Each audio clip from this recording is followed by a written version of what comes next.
5 de la mañana.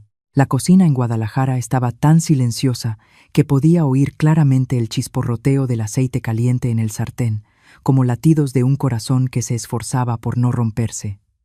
Afuera, todavía estaba oscuro. No había flores, no había velas, no había una sola felicitación. Hoy era mi cumpleaños número 60. Yo estaba ahí, con un suéter viejo y desgastado sobre los hombros, la mano temblándome un poco mientras volteaba la tortilla en el sartén. El aceite saltó y me quemó la piel, pero no retiré la mano. Esa sensación ya la conocía. Acostumbrada al dolor sin quejarme, acostumbrada a estar presente, pero como si no existiera.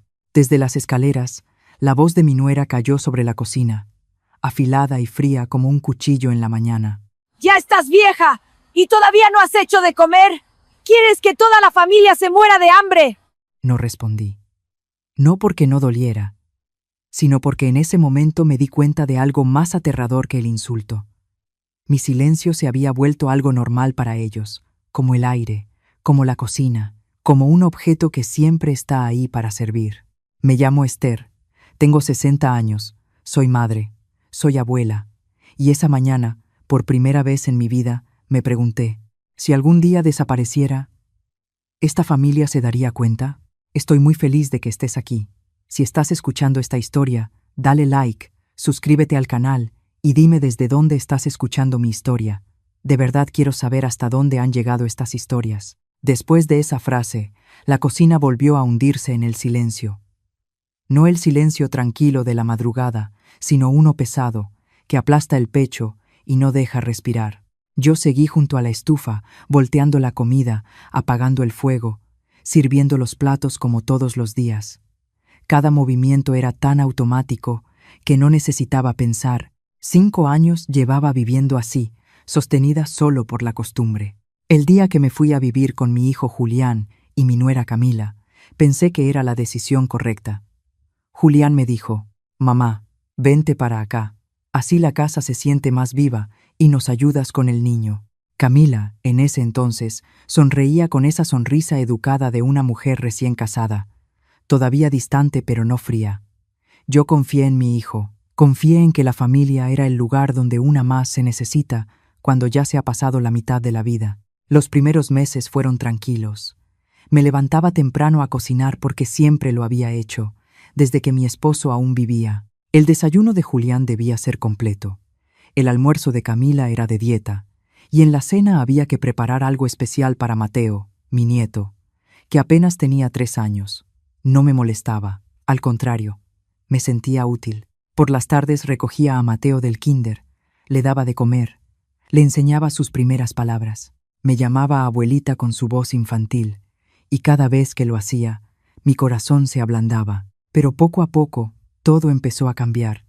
Camila comenzó a fijarse en detalles cada vez más pequeños. La sal en la sopa, el aceite en los guisados, la hora a la que yo iba al mercado, incluso la forma en que doblaba los trapos de la cocina. «Mamá, este platillo tiene demasiados carbohidratos. Mamá, el doctor dijo que Mateo no debería comer esto». Al principio, asentía y corregía. Pensaba que una nuera que se preocupa por la salud de la familia no hacía nada malo. Con el tiempo, las sugerencias se volvieron órdenes. Camila pegó un menú semanal en el refrigerador, con cada comida, cada platillo y cada cantidad exacta. El dinero del mandado lo dejaba en un sobre, contado peso por peso, sin faltar ni sobrar. Yo no preguntaba, tampoco me explicaban. Me repetía a mí misma que esa era la casa de mi hijo y que yo solo estaba ahí de paso. Julián era distinto. Casi nunca decía nada. Cada vez que Camila hablaba, él bajaba la mirada al celular o se levantaba a servirse café, como si no escuchara. Una vez intenté buscarle la mirada, esperando al menos una frase sencilla. «Camila, háblale con calma a mi mamá». Pero Julián evitó mis ojos. Al principio no entendía esa evasión. Con el tiempo comprendí que era su forma de no tomar partido y que precisamente por eso estaba del lado de quien me lastimaba. 5 años pasaron así, uno detrás de otro, todos iguales. Mañana, tarde y noche. La cocina, la sala, el cuarto de Mateo, Ya no recordaba cuándo había sido la última vez que me senté a comer con tranquilidad. Casi siempre comía al final, rápido, lo que quedaba. Nadie me preguntaba si tenía hambre o si estaba cansada. Tampoco a nadie le importaba qué me gustaba comer. Algunas noches, cuando todos ya se habían ido a sus cuartos, me quedaba sola en la cocina, lavando platos que ya estaban limpios, viendo mi reflejo en el acero del fregadero. Me sobresaltaba porque no reconocía a la mujer que veía. La espalda más encorvada, las manos más delgadas, y los ojos, cansados de una forma extraña. Me preguntaba en qué momento había envejecido así, no por la edad, sino por el desgaste de cada día. Camila empezó a decir cosas que me hacían sentir cada vez más pequeña. ¿Ya se te olvidó, mamá? Va muy lento. Eso no lo vas a entender. Déjame hacerlo. Cada frase era suave, pero juntas pesaban como piedras. Yo escuchaba y callaba. Me decía, por mi hijo, por mi nieto, puedo aguantar. A muchas de nosotras nos enseñaron a ser así, a sacrificarnos, a resistir, a ponernos siempre al final. Pero en las noches, cuando Mateo dormía profundamente, yo me sentaba en el borde de la cama, miraba mis manos y sentía un miedo difuso. No era miedo a que me regañaran, ni miedo a que me corrieran de la casa. Era el miedo de que algún día olvidara quién había sido yo. Yo había tenido un trabajo, había tenido risas, había sido llamada por mi nombre, no la abuela, no la mamá, sino Esther. Una vez, Mateo me preguntó, «Abuelita, ¿te gusta vivir aquí?» Me quedé inmóvil. Le acaricié el cabello, sonreí y le dije que sí. Pero cuando se dio la vuelta, sentí cómo se me cerraba la garganta.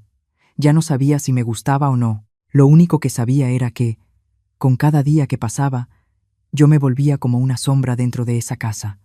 Hacía de todo, pero no dejaba huella. Y entonces empecé a entenderlo. Mi mayor tragedia no era que me trataran mal. La tragedia era que me había acostumbrado a que me dieran por sentada, como si mi existencia fuera una obligación y no una elección. En ese momento, algo muy extraño se encendió dentro de mí. No fue rabia, sino una tristeza profunda, tan profunda que ya no tenía ganas de explicarme ni de justificarme. Seguí viviendo así, día tras día, comida tras comida, paso tras paso dentro de la casa de mi hijo. Pero en algún lugar muy hondo, una parte de mí empezó a resquebrajarse en silencio. Nadie lo veía, ni siquiera yo lo notaba del todo, salvo en instantes muy breves, cuando la cocina quedaba vacía, cuando el reloj marcaba la hora, y cuando me daba cuenta de que hacía muchísimo tiempo que nadie decía mi nombre. Aquella tarde pasó más despacio de lo normal. Yo estaba en la cocina desde temprano, aunque nadie me había pedido nada ni me había preguntado qué iba a preparar. Mis manos tomaban las ollas, lavaban las verduras, sazonaban la carne de manera automática. Conocía los gustos de esa casa mejor que los míos. Camila no comía salado. A Julián le gustaban los guisos con caldo. Mateo solo comía si la carne estaba cortada en pedacitos muy pequeños. Hacía todo con cuidado, como si un mínimo error pudiera desordenarlo todo. Cuando el sol se escondió por completo detrás de los edificios de enfrente, Camila entró a la cocina. Miró alrededor, recorrió con la vista la estufa y las ollas, y luego se detuvo en el pastelito que yo había colocado en una esquina de la mesa. Era un pastel redondo y sencillo, comprado deprisa en la tienda cerca del mercado, sin flores ni letras. Había pasado mucho tiempo frente al aparador antes de elegirlo, diciéndome que, al final, era mi cumpleaños, y que aunque nadie lo recordara, yo debía dejarme al menos una pequeña señal. Camila torció la boca en una sonrisa. No era una sonrisa alegre, sino la de alguien que ve algo innecesario. «Ya estás grande para andar con esas cosas», dijo, con un tono ligero, como si hablara de un objeto pasado de moda. No respondí. Puse los platos sobre la mesa, acomodé el mantel y traté de que no me temblaran las manos. Julián llegó poco después. Se quitó la chamarra, miró el teléfono y preguntó sin interés si la comida ya estaba lista. Nadie mencionó el cumpleaños. Nadie me preguntó si estaba cansada. Yo iba y venía entre la cocina y la mesa, como un reloj que marca la hora exacta, haciendo lo que le toca. Cuando todos se sentaron a la mesa, Camila me hizo una seña para que sacara el pastel. Llevé el pastelito y lo coloqué en el centro. La luz amarilla del foco caía sobre la capa delgada de crema y lo hacía ver aún más pequeño. Ella lo miró otra vez y luego lo empujó suavemente con la mano. El pastel se deslizó sobre la mesa y se detuvo frente a mí. «Cómetelo rápido», dijo Camila, «que todavía hay que limpiar». Tomé el cuchillo de plástico y corté el pastel en pedazos pequeños. Mis manos iban lentas, no porque no supiera hacerlo, sino porque mi cabeza estaba vacía. Escuchaba el ruido de las cucharas contra los platos, a Mateo moviendo la silla, a Julián hablando del trabajo del día siguiente. Todo seguía tan normal que dolía. Entonces Camila volvió a hablar, como si de pronto recordara otra cosa. Su voz ya no tenía burla. Se volvió fría. «Mejor luego la metemos a un asilo y ya. La casa es chica y estorba». La frase cayó sobre la mesa como algo pesado. Vi a Julián detenerse un segundo, pero enseguida volvió a bajar la cabeza y guardó silencio. No protestó. No me defendió. Solo se quedó callado. Yo conocía muy bien ese silencio. Era el mismo de otras veces, cuando Camila decía que yo cocinaba mal, cuando decía que yo era lenta, cuando organizaba todo sin preguntarme. Silencio, pero esta vez dolía más. Mateo levantó la cabeza. El niño miró a su mamá y luego me miró a mí. Sus ojos eran claros y curiosos. Camila no dijo nada más, solo sonrió con desdén. Julián le sirvió más comida a su hijo. Yo me quedé sentada, el tenedor en la mano, sin moverme. Ya no tenía hambre. «Vieja», dijo de pronto Mateo, con su voz infantil pero clara. Se rió y repitió el tono de su mamá, como si fuera un juego. «Vieja». Nadie lo regañó, nadie lo corrigió. Camila soltó una carcajada, como si fuera algo gracioso. Julián miró al niño y luego volvió al teléfono. Sentí que el pecho se me cerraba, como si algo me apretara por dentro. No era solo porque me llamaran vieja. Eso ya lo había escuchado suficientes veces. Era porque entendí, con absoluta claridad, que en ese instante no solo estaban humillando a una mujer mayor. Yo estaba perdiendo lo último que me mantenía en esa casa, mi lugar como abuela. Miré a Mateo, al niño que yo había cargado, alimentado, arrullado, al que recogía cada tarde y le enseñaba a sostener la cuchara, a nombrar las cosas. Sentí cómo me empujaban poco a poco fuera de su corazón, no con golpes, sino con palabras que parecían inofensivas. Dejé el tenedor sobre la mesa. Nadie lo notó. Me levanté, recogí los platos y los llevé a la cocina. La espalda recta, los pasos lentos. Detrás de mí seguían las risas y las voces, como si no hubiera pasado nada. Me paré frente al fregadero, abrí la llave y miré el agua correr sobre mis manos. Estaba fría, pero mi cabeza ardía. En ese momento no lloré. No me enojé. Sentí, más bien, una lucidez helada recorrerme el cuerpo. Comprendí que, si seguía ahí, no solo yo me iba a desgastar, un niño crecería creyendo que despreciar a los mayores es normal. Y yo, con mi silencio, estaba ayudando a que eso ocurriera. Cerré la llave, me sequé las manos y me quedé quieta un largo rato en la cocina. Nadie me llamó, nadie preguntó si estaba bien, pero yo sabía que algo se había roto, un corte que no sangraba, pero que era profundo.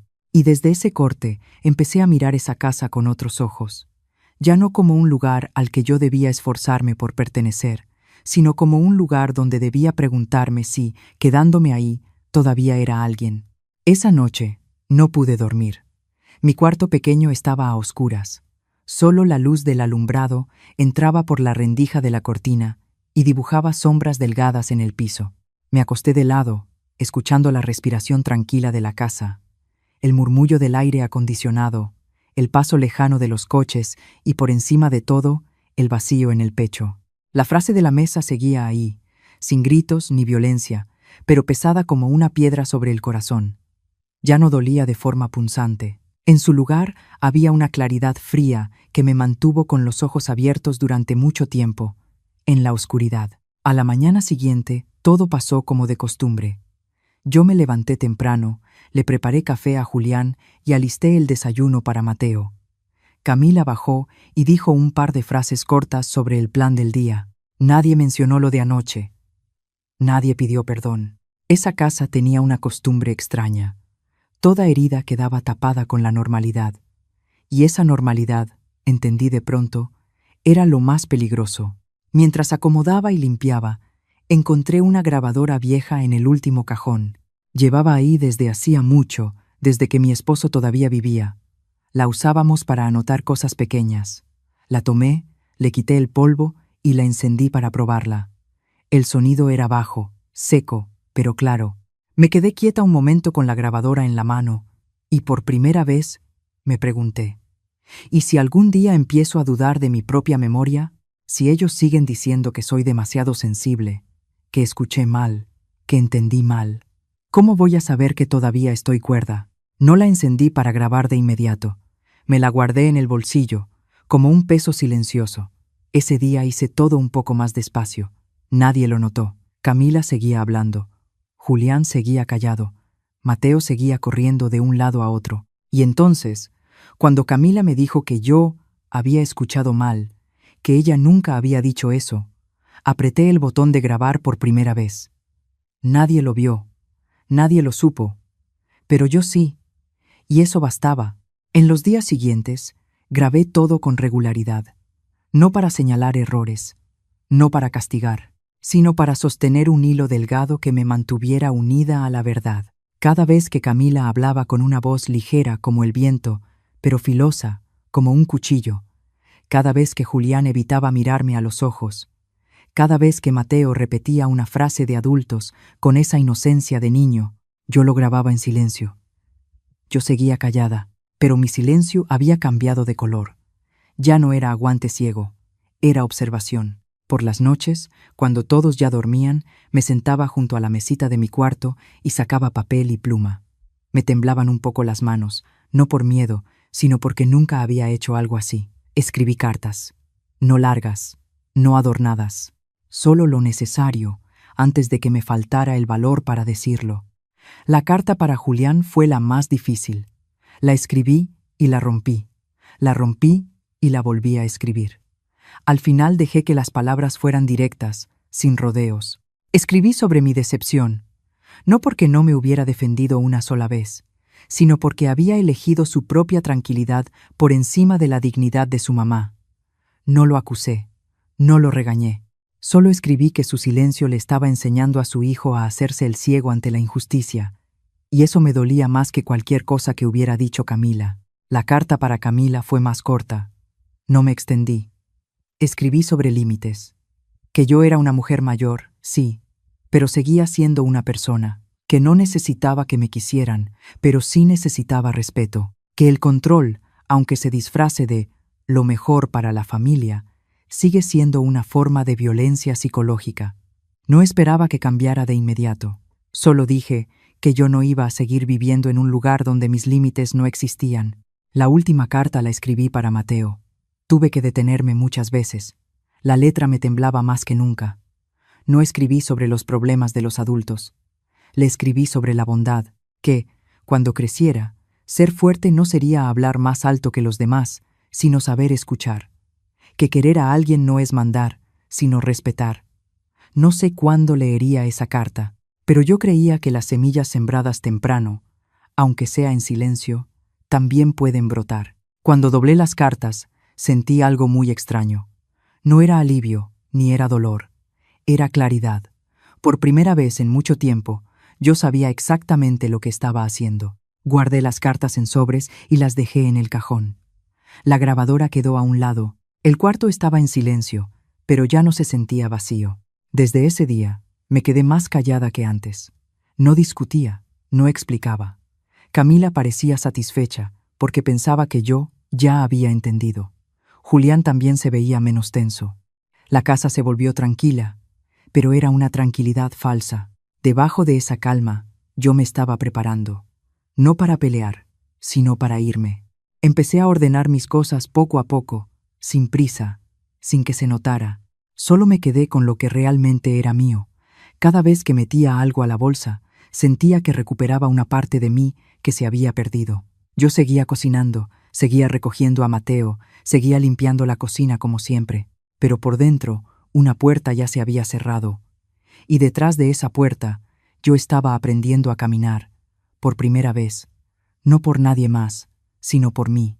Esa noche llegó muy despacio, no porque el reloj avanzara más lento, sino porque cada minuto pesaba.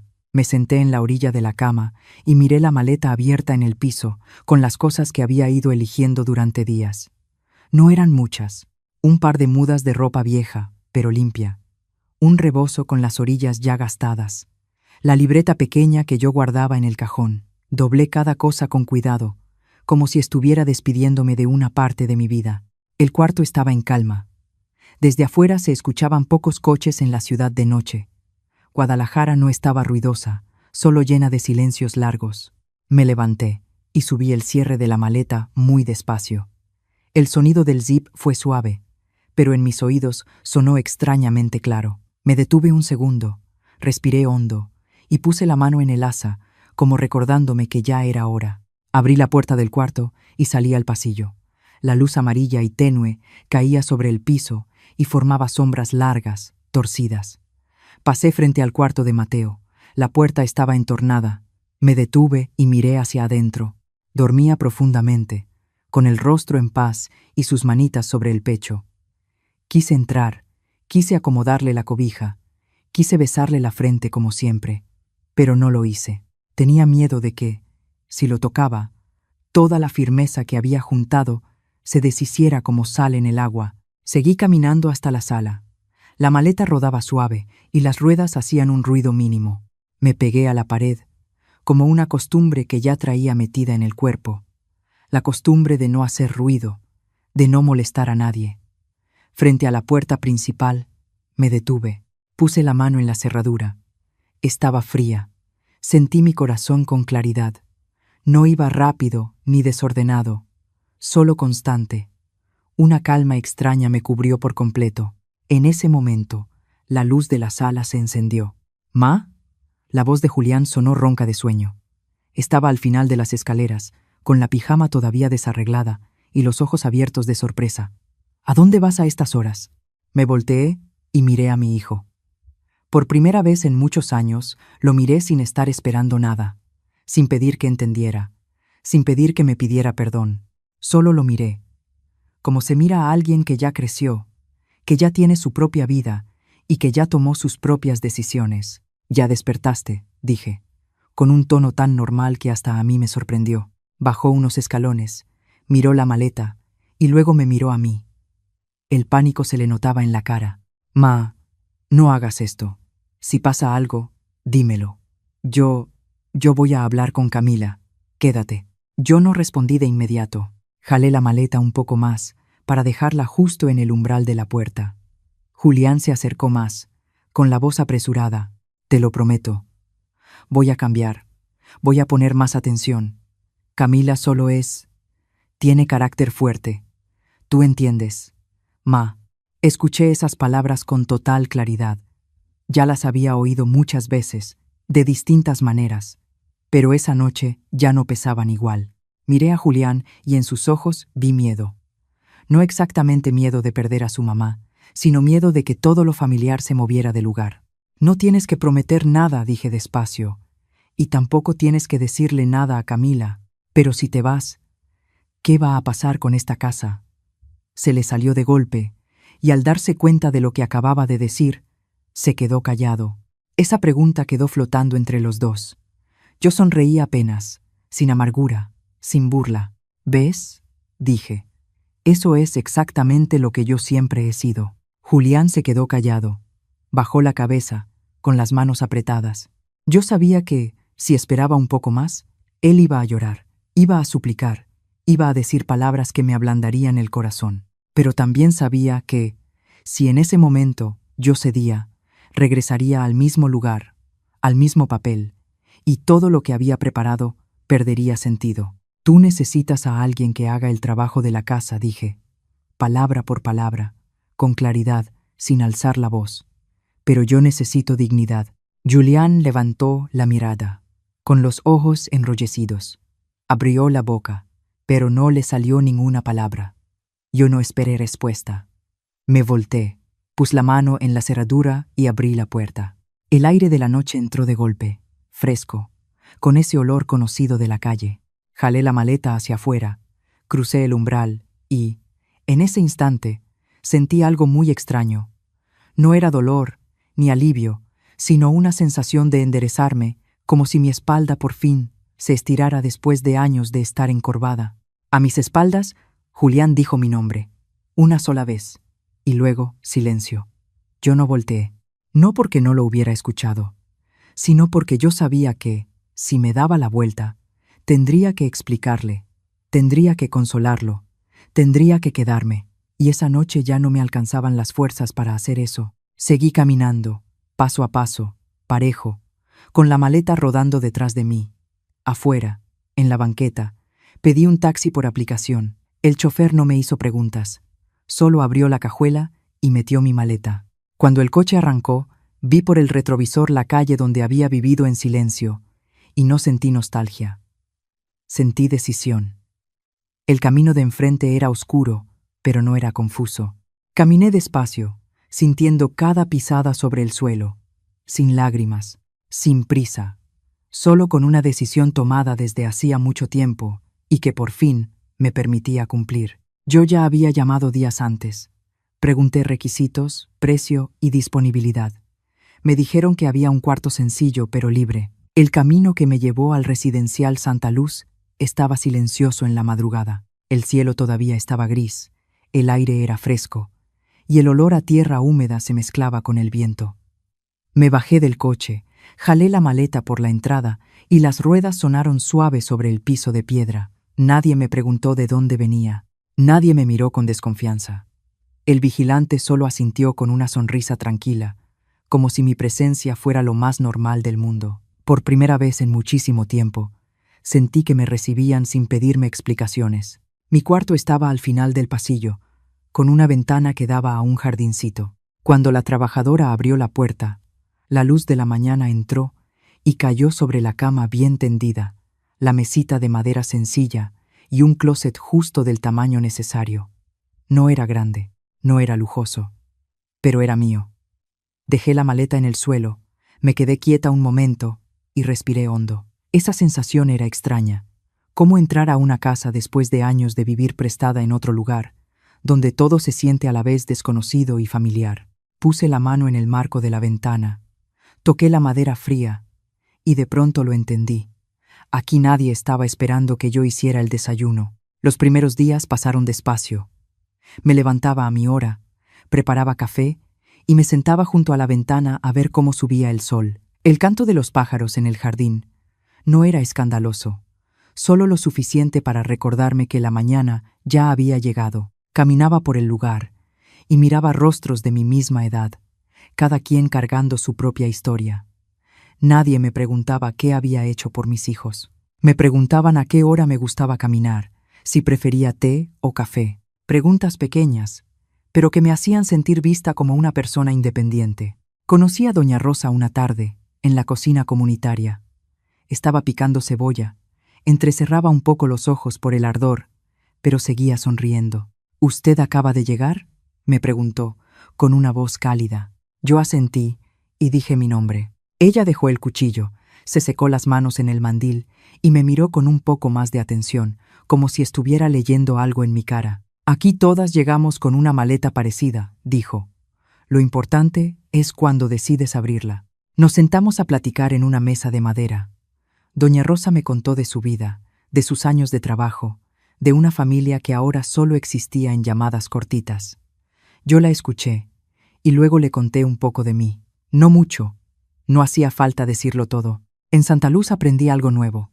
El silencio no siempre es aguantar. Hay silencios que solo sirven para respirar. Otra mañana, doña Rosa me invitó a bajar a la cocina. ¿Usted cocina?, me preguntó. Yo me reí y le dije que había cocinado toda mi vida. Ella también se rió y me pasó un mandil. Entonces cocine por gusto, dijo, como si fuera un juego y no una obligación. Empecé con cosas sencillas: caldo de pollo, arroz, pan de elote. Mis manos trabajaban con naturalidad, como si nunca hubieran dejado la cocina. Pero la sensación era distinta. No había miradas vigilantes, no había comentarios fríos, solo el olor de la comida extendiéndose y el murmullo de quienes pasaban por ahí. «Huele riquísimo», dijo alguien. «¿Quién cocinó?». Yo no respondí de inmediato. Me quedé ahí, moviendo la olla, sintiendo una alegría chiquita, pero real. Al día siguiente bajó más gente a la cocina. Me preguntaron qué estaba haciendo. Se quedaron mirando, preguntando cómo sazonaba. Yo contesté despacio, sin guardarme nada. Una mujer de cabello canoso sonrió y dijo que hacía muchísimo tiempo no comía algo que le recordara a su casa. Esa frase me tocó, suave pero hondo. Entendí que yo no solo estaba cocinando, estaba dándole a alguien un recuerdo. No mucho después, el administrador fue a buscarme. Habló de organizar comidas comunitarias los fines de semana y me preguntó si quería participar. Yo asentí, pensando que era solo otra forma de pasar el rato. Él dejó un sobre pequeño sobre la mesa. «Nosotros pagamos», dijo, con naturalidad, como si fuera lo obvio. Yo tomé el sobre y sentí calor en la palma, no por el dinero, sino porque, por primera vez en años, mi trabajo tenía un nombre: trabajo. Llevé el sobre a mi cuarto, lo dejé sobre la mesa y me senté en la cama. Miré alrededor, escuché las risas que venían del pasillo. En ese instante, yo ya no era la mamá de Julián, ni la abuela de Mateo. Yo era Esther, una mujer que sabe cocinar, una mujer con oficio, una mujer a la que le pagan por lo que hace. Por la noche me senté con doña Rosa en el patio, tomando té. El viento era suave y las hojas susurraban. «¿Y cómo se siente?», me preguntó. Pensé un momento y le contesté que me sentía más ligera. No porque todo ya estuviera bien, sino porque ya no tenía que forzarme para encajar en la vida de alguien más. En los días siguientes, el ritmo de Santa Luz fue volviéndose mío. Yo escogía la hora de cocinar, escogía el menú, escogía cuándo descansar. Aprendí a recibir un elogio sin apartarlo de inmediato. Cada vez que me paraba en la cocina, sentía la espalda más recta y los pasos más firmes. Nadie me llamaba con títulos pegados a obligaciones, me llamaban por mi nombre. 2 letras, nada más, Esther, pero suficientes para recordarme que yo seguía aquí y que aún podía crear algo valioso. Y en ese silencio tranquilo, entre mañanas de sol suave y tardes llenas de olor a comida, empecé a sentir un movimiento muy lento dentro de mí. No era ruidoso, no era explosivo, era una corriente tibia que me recordaba que mi vida no se terminó en la puerta por la que salí. Se estaba abriendo, poco a poco, en este cuarto pequeño que mira hacia el jardín. Los días en Santa Luz pasaban con tanta calma que, a veces, yo olvidaba que en otro lugar mi vida de antes seguía ocurriendo. No intentaba huir de los recuerdos, pero tampoco los buscaba. Solo me dejaba vivir en el ritmo nuevo. Por la mañana abría la ventana, al mediodía me paraba en la cocina, por la tarde platicaba con doña Rosa y con algunas amigas nuevas. Yo no contaba los días, tampoco esperaba una llamada, y justo en esa ausencia de espera, todo empezó a moverse de una forma que yo no había imaginado. Una tarde, mientras yo estaba picando verduras en la cocina común, el administrador vino a buscarme. Me dijo que había alguien preguntando por mí en la recepción. Me sorprendí un poco, casi nadie sabía que yo estaba ahí. Me limpié las manos, me quité el mandil y salí al pasillo. Mi corazón no latía rápido, pero sentí algo muy claro recorrerme la espalda, como si ya supiera que algo estaba a punto de pasar. Julián estaba ahí. Mi hijo se veía distinto, más delgado, con ojeras marcadas, la camisa arrugada, como si la hubiera traído puesta durante muchas horas. Cuando me vio, se quedó quieto un momento y luego se acercó. No me abrazó. No me dijo mamá enseguida, solo se quedó ahí, con las manos entrelazadas, torpe como un niño. Ma dijo por fin, con la voz áspera. Yo necesito hablar contigo. Asentí y lo llevé al jardín de atrás. Nos sentamos en una banca de madera, bajo la sombra de un árbol. Durante unos segundos no habló nadie. Dejé que ese silencio existiera. Era distinto al silencio de la casa de antes. No pesaba, no obligaba. Julián fue quien lo rompió primero. Ya escuché todo, dijo. Todo. Lo miré sin preguntar qué escuchaste, ni de dónde. Yo lo sabía. Me había preparado para ese momento desde mucho antes de lo que él imaginaba. Julián tragó saliva y bajó la mirada. No sabía que mi voz sonara así.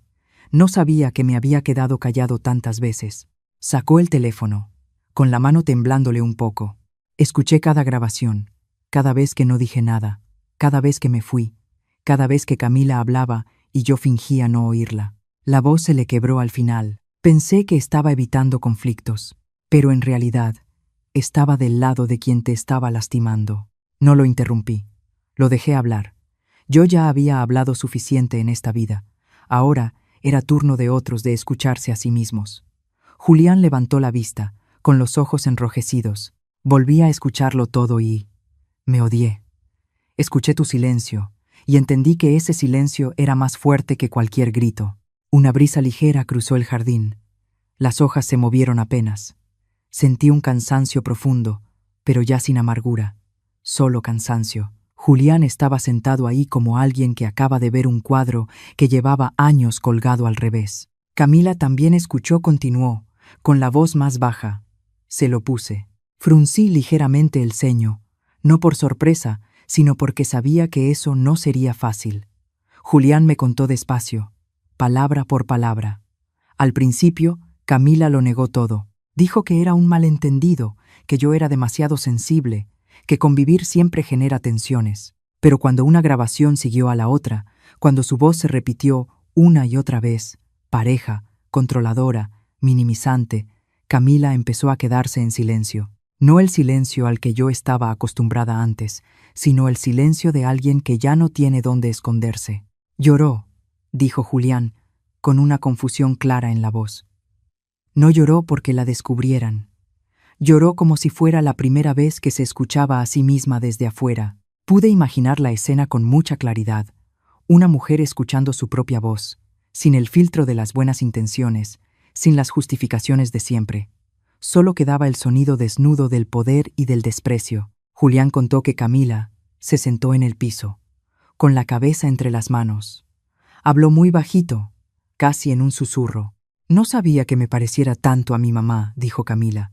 Mi mamá le hablaba así a mi abuela. Yo odiaba eso. Juré que nunca sería así. Julián se quedó callado al contar esa parte, como si él mismo estuviera procesando algo nuevo. Dijo que desde niña aprendió que amar iba de la mano con controlar, que si no controlaba, todo se venía abajo.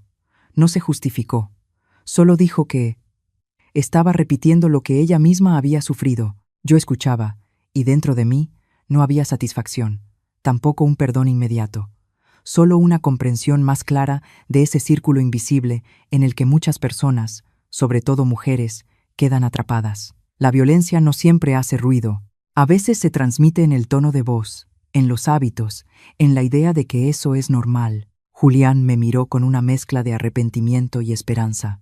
No sé si puedas escuchar esto, pero creo que al menos tenías que saber que yo ya escuché, y que ya no puedo seguir fingiendo. Asentí despacio. Sentí con claridad que algo se había movido, no porque Camila llorara, no porque Julián se arrepintiera, sino porque por fin la verdad había sido llamada por su nombre. Esas grabaciones no solo mostraban conductas, mostraban todo un sistema, el silencio, la evasión, la costumbre de normalizar lo incorrecto. Nos quedamos sentados un rato más sin hablar. Miré el jardín frente a nosotros, donde la luz del atardecer caía sobre las flores. Sabía que ese momento no arreglaba todo, pero había hecho algo importante. Obligó a quienes habían vivido cómodos sin verme a mirar de frente lo que habían hecho. Y en esa confrontación se abrió otra puerta, no hacia una reconciliación fácil, sino hacia un diálogo real, donde nadie podía volver a esconderse detrás del silencio. Después de esa conversación, Julián no se fue de inmediato. Se quedó un rato más en Santa Luz, caminando por el jardín, como si necesitara espacio para ordenar lo que acababa de escuchar y decir. Yo miré la espalda de mi hijo mientras se alejaba despacio, con los hombros caídos. Por primera vez, no lo vi como un niño al que debía proteger, sino como un hombre frente a las consecuencias de su propio silencio. Regresamos a la banca cuando el sol ya estaba más bajo. Julián se sentó frente a mí, con las manos sobre las rodillas, con la postura de alguien que está a punto de decir algo importante. Ma empezó, con la voz lenta y cuidadosa. Regresa a la casa. Yo sé que no tengo derecho a pedírtelo, pero te lo pido. No respondí enseguida. Miré los últimos rayos de sol cayendo sobre la grava, escuché el susurro de las hojas. En ese instante, vi con claridad el camino que había recorrido. Desde la cocina en silencio, hasta la puerta en la noche, hasta este cuarto pequeño con vista al jardín. Cada paso había tenido un precio, y yo no quería actuar como si nunca lo hubiera pagado. Ya hablé con Camila, continuó Julián. Ella sabe que estuvo mal. Está buscando terapia. Yo también. Sé que nada puede volver a ser como antes, pero la casa sigue siendo la casa, y tú sigues siendo mi mamá. Levanté la mirada y lo miré. En los ojos de Julián vi sinceridad, pero también vi miedo. Miedo a perder la estructura conocida de su vida. Miedo a tener que cargar por sí mismo los vacíos que antes yo había llenado. Exhalé despacio, sintiendo con claridad cada palabra que estaba a punto de decir. Tienes razón, respondí. Yo sigo siendo tu madre. Me detuve un momento, pero eso no significa que tenga que volver a vivir en un espacio donde no se me respeta. Julián bajó la cabeza. Te prometo que será diferente. La lucidez no es prometer, dije, sin alzar la voz, sin frialdad. La lucidez es entender lo que hiciste y aceptar que hay cosas que no se recuperan con una disculpa. Levantó la vista, con los ojos húmedos. ¿Estás enojada conmigo, ma? Negué con la cabeza. No estoy enojada. Si lo estuviera, quizá ya habría regresado. Sonreí apenas. Simplemente, ya no estoy ciega. Julián guardó silencio, como tratando de entender la diferencia. Continué, despacio, palabra por palabra, no para convencerlo, sino para dejar claros mis límites, algo que durante muchos años no había sabido hacer. Puedes quererme, puedes visitarme, puedes intentar reparar esta relación, pero no voy a vivir en un lugar donde tenga que demostrar mi valor todos los días. No voy a regresar para ser la empleada doméstica gratuita, para quedarme callada con tal de que todos estén tranquilos. Julián apretó las manos. Yo no pienso así. No necesitas pensarlo, respondí. Necesitas verlo. Nos quedamos sentados frente a frente. La distancia entre las dos sillas no era grande, pero era suficiente para que yo sintiera el cambio. Esta vez no retrocedí. No dije palabras para suavizar la situación. Dejé que la verdad estuviera ahí, desnuda. Le doy a ti y a Camila una oportunidad, continué. Una oportunidad para hacerlo distinto, pero distinto desde un lugar de igualdad. No es que yo regrese, sino que aprendamos a encontrarnos como adultos. Entonces, ¿no vas a volver a la casa?, preguntó Julián con la voz baja. Por ahora no respondí. Y puede que nunca. Eso no significa que te abandone. Solo significa que ya no me abandono a mí misma. Vi cómo Julián tragaba saliva. Asintió muy despacio, como si cada movimiento le costara trabajo. Entiendo, dijo, aunque sabía que ese entendimiento aún era frágil. Pero ya había empezado. Hablamos después de cosas concretas, no de promesas vagas, sino de límites claros. Cuándo Julián podría visitarme, la forma en que Camila me hablaría, cómo se le enseñaría a Mateo a dirigirse a mí, a mirar a las personas mayores. Yo no ordené, puse condiciones. Y por primera vez, no me sentí egoísta al hacerlo. No voy a intervenir en tu casa, dije. Pero tampoco voy a permitir que nadie intervenga en mi vida. Julián asintió, esta vez con más firmeza. Hablaré con Camila. No para que tenga miedo, sino para que entienda. Me puse de pie. Mi cuerpo ya no se sentía tan pesado como antes. Sabía que esta conversación no resolvía todo, pero había logrado lo más importante, volver a colocarme en el lugar que me correspondía dentro de esta relación. Cuando Julián se preparaba para irse, se levantó con cierta duda. «Ma, ¿necesitas que te traiga algo?». Miró alrededor, como buscando una forma de seguir siendo útil. Por ahora no respondí. Si quieres ayudar, empieza por vivir con coherencia. Sonrió con tristeza y asintió. Cuando la figura de mi hijo se perdió al final del camino, me quedé sentada en la banca, escuchando el viento pasar entre los árboles. No sentí victoria, tampoco sentí pérdida, solo una nueva calma, nacida del hecho de que por fin había dicho lo que debía decir y me había mantenido firme. En ese momento entendí que la familia no es un lugar donde uno se aguanta por miedo a perder, sino un espacio donde se aprende a respetarse para poder quedarse. Los cambios no llegaron todos al mismo tiempo, ni hicieron ruido. Llegaron despacio, de manera fragmentada, como gotas pequeñas cayendo una y otra vez sobre la tierra seca, hasta que poco a poco la ablandan. Yo no estaba en el centro de esos cambios, pero los sentía, en la manera distinta de hablar de Julián, en silencios nuevos y en detalles muy pequeños que antes no había notado. Unas semanas después de aquella conversación en Santa Luz, Julián me llamó. Su voz ya no sonaba apurada ni forzada a parecer fuerte, solo hablaba, como quien cuenta algo cotidiano. Contraté a una trabajadora del hogar, dijo. Una mujer mayor, por horas. Se quedó en silencio un momento, y luego continuó. No sabía que ese trabajo fuera tan pesado. Lo escuché sin comentar. Pero dentro de mí, algo se movió suavemente. No porque me alegrara de que mi hijo ahora tuviera que pagar por lo que yo hice gratis durante años, sino porque por primera vez estaba viendo el trabajo como algo que no es obvio ni invisible.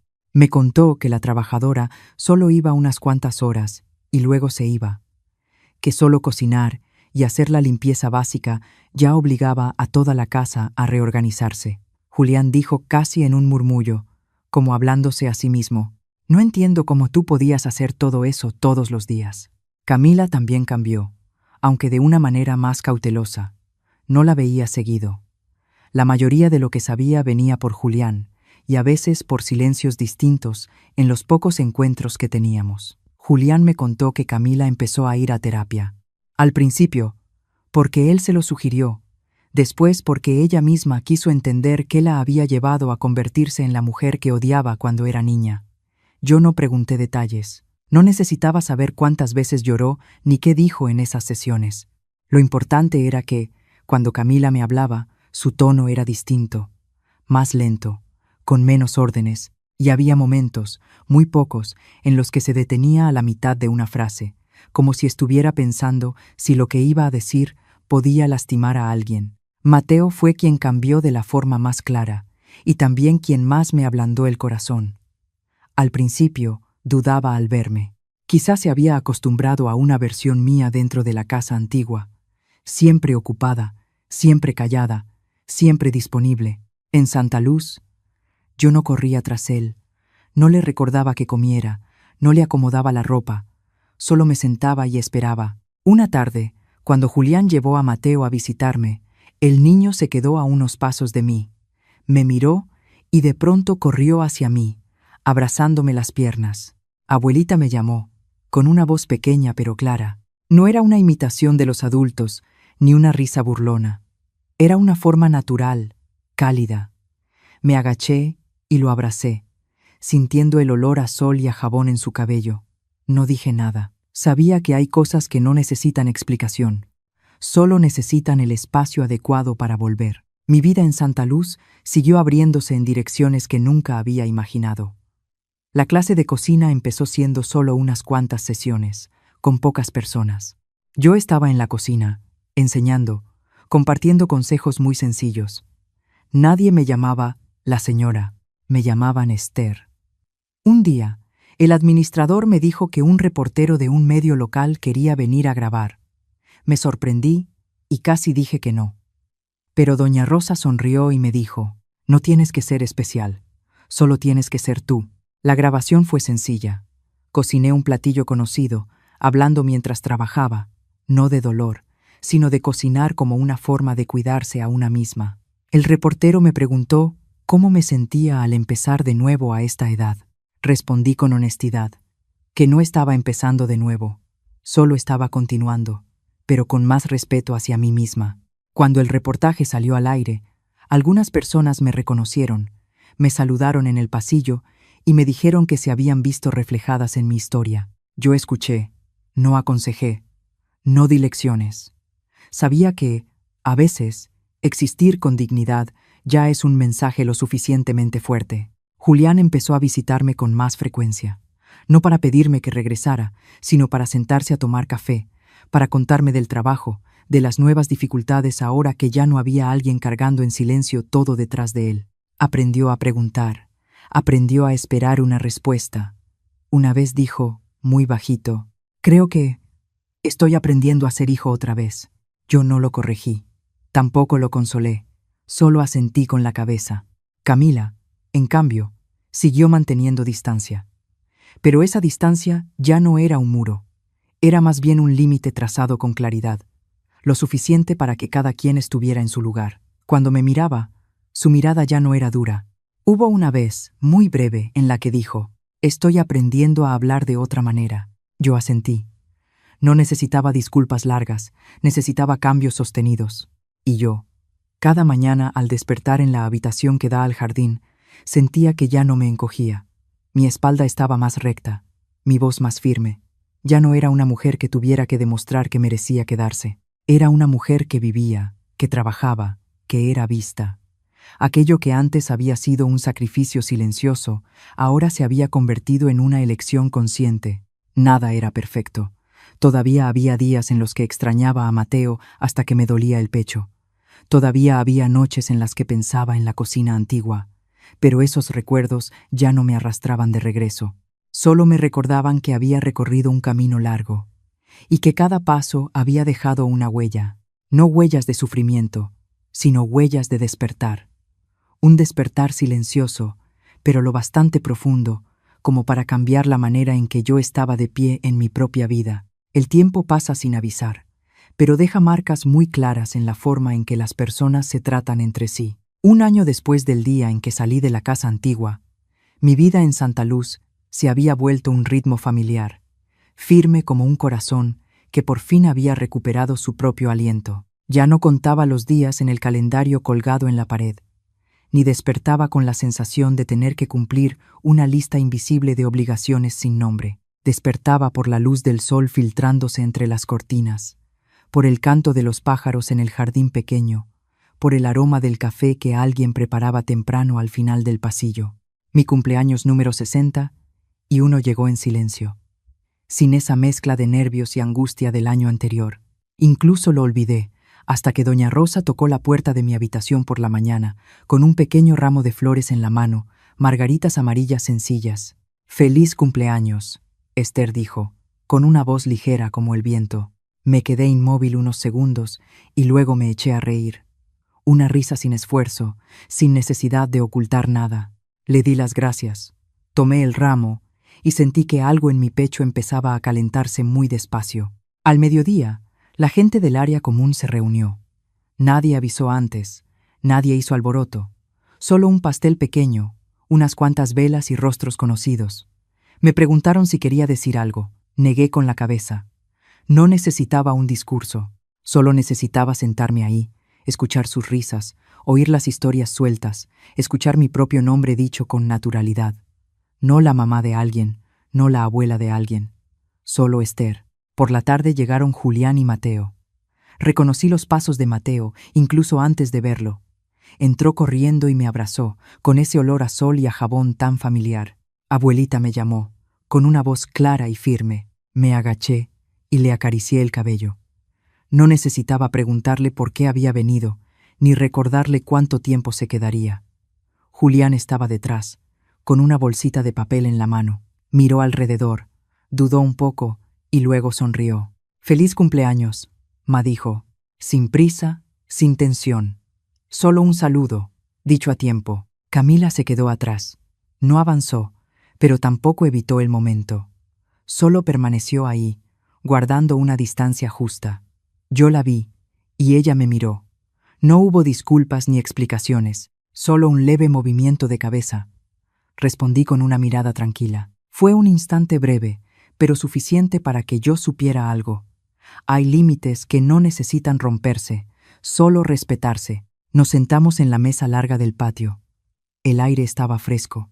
La luz de la tarde caía sobre las hojas. Mateo hablaba de la escuela. Julián contaba algunas cosas del trabajo. Yo escuchaba.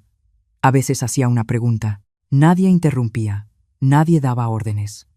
Cuando Mateo me preguntó qué deseaba para mi cumpleaños, lo pensé un momento y respondí con sinceridad. Abuelita desea que cada uno de nosotros recuerde quién es, y recuerde respetar eso. Asintió, sin entenderlo del todo, pero guardándolo a su manera. Soplé las velas, sin ruido, sin aplausos fuertes, pero cuando la llama se apagó, sentí una plenitud extraña. No porque lo tuviera todo, sino porque ya no me faltaba yo misma. Miré a Julián y vi en sus ojos algo parecido al agradecimiento, pero también al aprendizaje. Miré a Camila y vi a una mujer frente a sí misma, ya no apoyada en el poder del rol. Miré a Mateo y vi un futuro que estaba siendo moldeado de nuevo con cosas muy pequeñas. Cuando se prepararon para irse, Julián se quedó un momento más. ¿Necesitas algo, ma?, preguntó. Sonreí.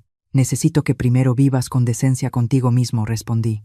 Asintió, sin discutir. Camila estaba cerca y escuchó. No dijo nada, pero su mirada ya no era defensiva. Se fueron cuando empezó a oscurecer. Yo me quedé en el sendero, mirándolos alejarse. No sentí vacío, solo una calma profunda.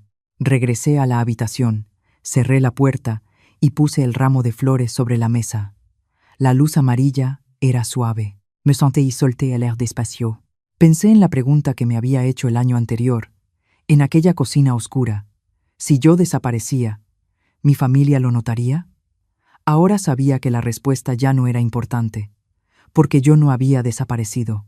Solo había pasado a otro espacio, uno donde era escuchada, nombrada, plenamente existente. No dejé a mi familia, solo dejé el lugar donde ya no había espacio para mi dignidad.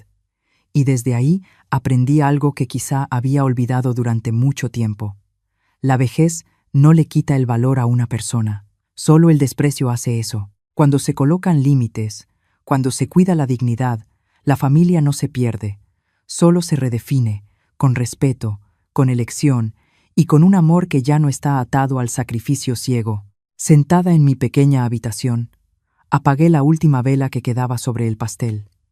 El humo fino se disipó lentamente en el aire. Cerré los ojos, sin pedir, sin arrepentirme. Sabía que, a mis 61 años, mi vida no se estaba cerrando, apenas se estaba abriendo de la manera que yo merecía. Al llegar hasta aquí, me quedo sentada un momento más, como para escuchar cómo mi propio corazón se aquieta. Tal vez, en algún lugar de mi historia, hayas visto el reflejo de ti misma o de una mujer a la que amas. Gracias de corazón por acompañarme hasta el final. Si esta historia te tocó, dale like y suscríbete para que nos encontremos en las próximas. Y ahora dime algo. ¿Desde dónde me estás escuchando? ¿Alguna vez tuviste que poner límites para no perderte a ti misma? Te leo con respeto.